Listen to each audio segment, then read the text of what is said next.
Supreme Court has been stacked. Sorry? The Supreme Court's been stacked with Trudeau, so it's against him. Well, I don't think they were deliberately chosen because of their policies on Aboriginal issues. I mean, I'm familiar with how judges are appointed. But certainly the courts have become demonstrably biased in favor of Indians. And this ruling on the hearsay case is Exhibit A. It's an outrageous decision. And they do this all the time. They make things up, honor of the crown, and other legal notions, solely to allow Aboriginals to win most of their cases. Our courts are biased. I don't think it's because people were chosen to be biased, but once they assume those positions, I think they are biased. I think it's clear from their works. Sorry, someone had a question? No, I just wanted to share one thing. They also have the issue in the U.S. that just hasn't really gone into the media.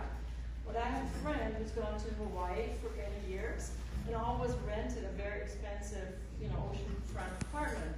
Well, the whole complex was given to the jurisdiction of the Indigenous.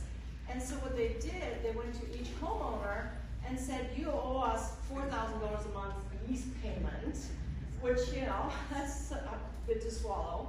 And then they doubled the lease payment. And the bottom line is, every apartment became worthless because no one is going to buy it.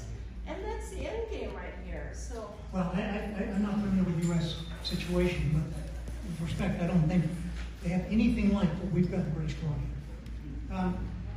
Now, the final topic